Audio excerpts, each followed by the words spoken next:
हर हर महादेव।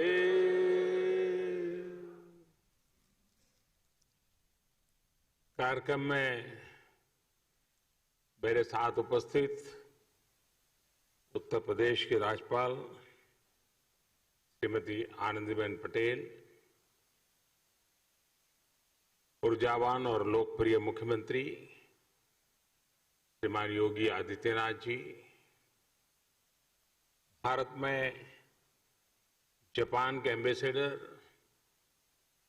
श्रीमान Suzuki Satoshi जी, संसद में मेरे सहयोगी राधा मोहन सिंह जी,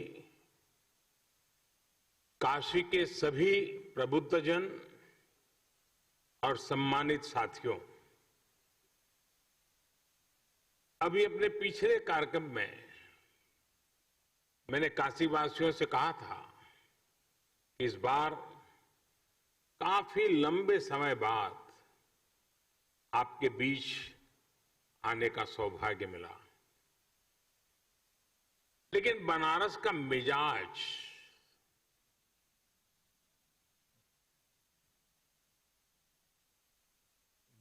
ऐसा है कि अरसा भले ही लंबा हो जाए, लेकिन ये शहर जब मिलता है तो भरपूर रस एक साथ ही भर करके दे देता है।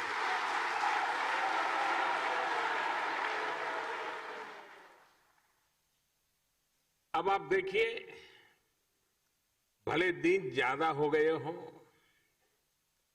लेकिन जब काशी ने बुलाया तो बनारस वासियों ने एक साथ इतने विकास कामों की झड़ी लगा दी। एक तरह से आज महादेव के आशीर्वाद से काशीवासियों ने विकास की गंगा बहा दी है। आज ही सैकड़ों करोड़ की अनेक योजनाओं का लोकार्पण और शिलान्यास हुआ, और अब ये रुद्राक्ष कन्वेंशन सेंटर, काशी का प्राचीन वैभव अपने आधुनिक स्वरूप, यानी एक प्रकार से आधुनिक स्वरूप में अस्तित्व में आ रहा है। काशी के बारे में तो कहते ही हैं कि बाबा की ये नगरी कभी थमती नहीं, कभी थकती नहीं, कभी रुकती नहीं। विकास की इस नई ऊंचाई ने काशी के स्वभाव को एक बार फिर सिद्ध कर दिया है। कोरोना काल में जब दुनिया ठहर सी गई, तब काशी संयमित तो हुई, अनुशासित भी हुई, लेकिन सृजन और विकास की धारा अविरल बहती रही।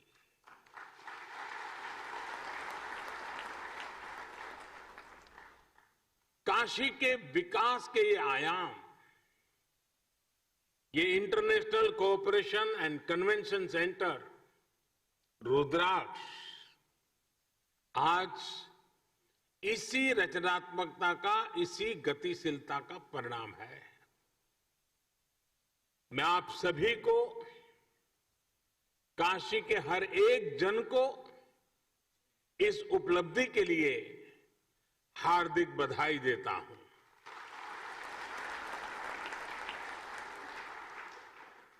विशेष रूप से मैं भारत के परम मित्र जापान को, जापान के लोगों को, प्राइम मिनिस्टर श्री सुगा योशिहिदे को और एम्बेसडर श्री सुजुकी सातोशी जी को बहुत बहुत धन्यवाद देता हूं।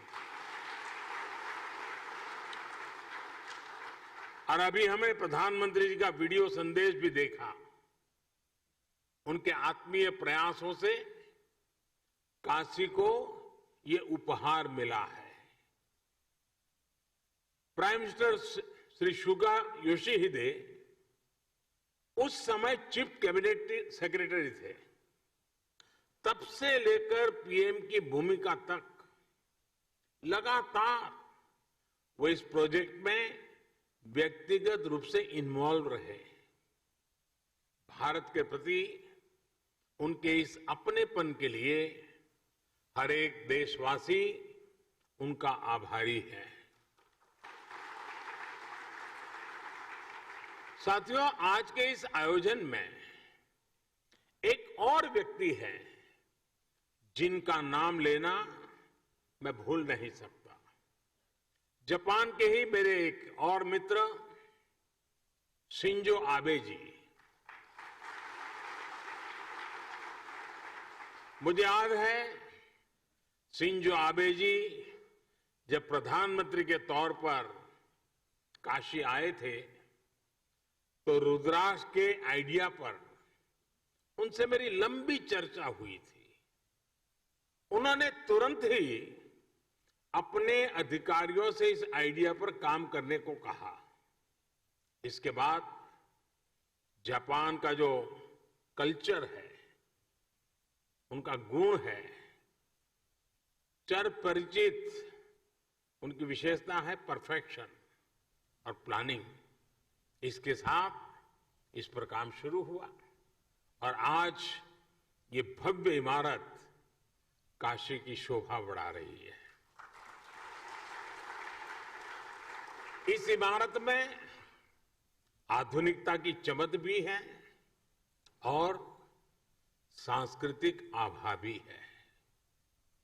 इसमें भारत जापान रिश्तों का कनेक्ट भी है और भविष्य के लिए अनेकों संभावनाओं का स्कोप भी है। मेरी जापान यात्रा के समय हमने दोनों देशों के रिश्तों में पीपल टू पीपल रिलेशंस में इसी अपनेपन की बात कही थी। हमने जापान से ऐसे ही सांस्कृतिक संबंध की रूपरेखा खींची थी। मुझे खुशी है कि आज दोनों देशों के प्रयासों से विकास के साथ साथ रिश्तों में मिठास का नया अध्याय लिखा जा रहा है। काशी के रुद्राक्ष की तरह ही अभी कुछ हफ्ते पहले ही गुजरात में भी जापानी जैन गार्डन और काइजेन एकेडमी का भी लोकार्पण हुआ था। जैसे ये रुद्राक्ष जापान की ओर से भारत को दी गई प्रेम की माला की तरह है, वैसे ही जैन गार्डन भी दोनों देशों के आपसी प्रेम की सुगंध फैला रहा है। इसी तरह चाहे स्ट्रेटेजिक एरिया हो या इकोनॉमिक एरिया, जापान आज भारत के सबसे विश्वसनीय दोस्तों में से एक है। हमारी दोस्ती को इस पूरे क्षेत्र की सबसे नेचुरल पार्टनरशिप में से एक माना जाता है। आधुनिक इंफ्रास्ट्रक्चर और विकास को लेकर भी कई अहम और सबसे बड़े प्रोजेक्ट्स में जापान हमारा साझीदार है।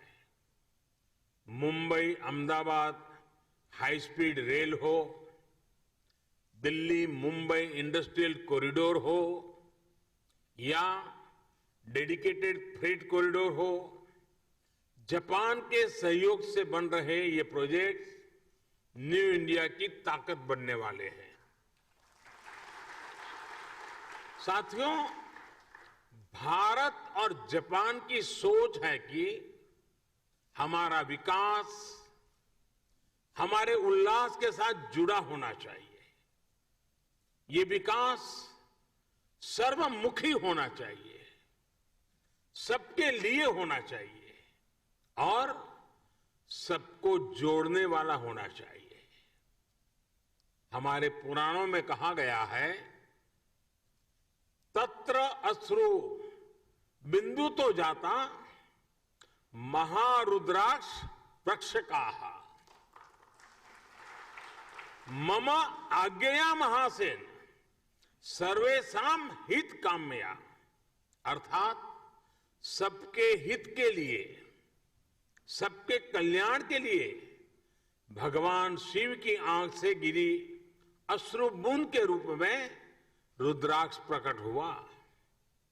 शिव तो सबके हैं, उनकी अश्रु बूंद मानव मात्र के लिए स्नेह का, प्रेम का प्रतीक ही तो है।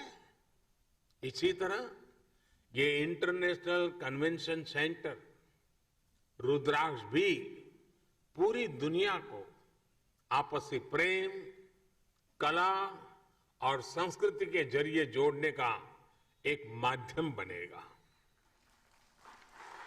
और काशी का तो बात ही क्या, काशी तो वैसे भी दुनिया का सबसे प्राचीन जीवंत शहर है। शिव से लेकर सारनाथ में भगवान बुद्ध तक काशी ने अध्यात्म के साथ साथ कला और संस्कृति को सदियों से संजो कर रखा है।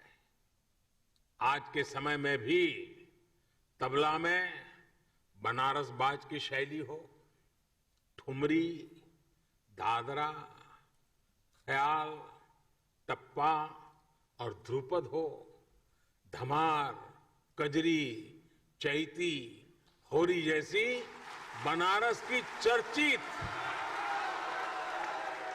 और विख्यात गायन शैलियां हो, सारंगी और पखावज हो या शहनाई हो, मेरे बनारस के तो रोम रोम से गीत, संगीत और कला झरती है। यहां गंगा के घाटों पर कितनी ही कलाएं विकसित हुई हैं, ज्ञान शिखर तक पहुंचा है और मानवता से जुड़े कितने गंभीर चिंतन इस मिट्टी में हुए हैं। और इसलिए बनारस गीत संगीत का, धर्म अध्यात्म का, ज्ञान विज्ञान का एक बहुत बड़ा ग्लोबल सेंटर बन सकता है। साथियों, बौद्धिक विमर्शों के लिए, बड़ी सेमिनार्स और कल्चरल इवेंट्स के लिए बनारस अपने आप में एक आइडियल लोकेशन है। देश विदेश से लोग यहां आना चाहते हैं, यहां रुकना चाहते हैं। ऐसे में अगर यहां इसी तरह की इवेंट्स के लिए सुविधा मिलेगी, इंफ्रास्ट्रक्चर होगा, तो स्वाभाविक है बड़ी संख्या में कला जगत के लोग बनारस को प्राथमिकता देंगे। रुद्राक्ष इन्हीं संभावनाओं को आने वाले दिनों में साकार करेगा। देश विदेश से कल्चरल एक्सचेंज का एक सेंटर बनेगा।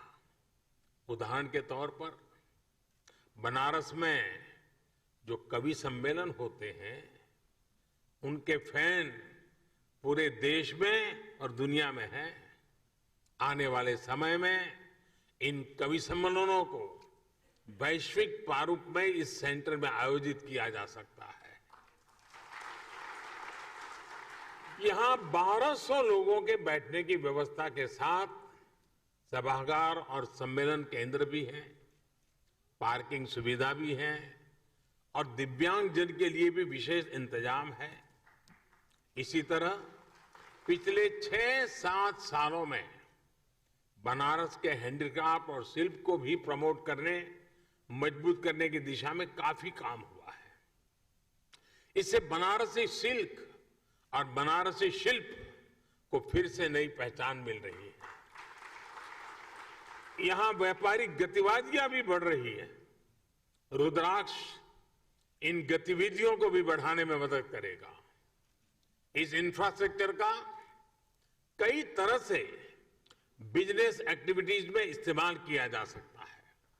साथियों, भगवान विश्वनाथ ने तो खुद ही कहा है, सर्व क्षेत्रेषु भूपुष्ठे काशी क्षेत्रम चमे वपुः, अर्थात काशी का तो पूरा क्षेत्र ही मेरा स्वरूप है। काशी तो साक्षात शिव ही है। अब जब पिछले 7 सालों में इतनी सारी विकास परियोजनाओं से काशी का श्रृंगार हो रहा है, तो ये श्रृंगार बिना रुद्राक्ष को कैसे पूरा हो सकता था। अब जब ये रुद्राक्ष काशी ने धारण कर लिया है, तो काशी का विकास और ज्यादा चमकेगा और ज्यादा काशी की शोभा बढ़ेगी। अब ये काशी वासियों की जिम्मेदारी है। मैं आप सबसे विशेष आग्रह भी करता हूं कि रुद्राक्ष की शक्ति का पूरा उपयोग आपको करना है। काशी के सांस्कृतिक सौंदर्य को, काशी की प्रतिभाओं को इस सेंटर से जोड़ना है। आप जब इस दिशा में काम करेंगे तो आप काशी के साथ पूरे देश को और दुनिया को भी जोड़ेंगे। जैसे जैसे ये सेंटर सक्रिय होगा, इसके जरिए भारत जापान के रिश्तों में, उस रिश्तों को भी दुनिया में एक नई पहचान मिलेगी। मुझे पूरा विश्वास है, महादेव के आशीर्वाद से आने वाले दिनों में ये सेंटर काशी की एक नई पहचान बनेगा, काशी के विकास को नई गति देगा। इन्हीं शुभकामनाओं के साथ मैं अपनी बात को समाप्त करता हूं। मैं फिर एक बार जापान सरकार का, जापान के प्रधानमंत्री जी का विशेष रूप से आभार व्यक्त करता हूं और बाबा को यही प्रार्थना करता हूं, आप सबको स्वस्थ रखें, खुश रखें, सजग रखें और कोरोना के सारे प्रोटोकॉल का पालन करने की आदत बनाए रखें। आप सबका बहुत बहुत धन्यवाद। हर हर महादेव। धन्यवाद।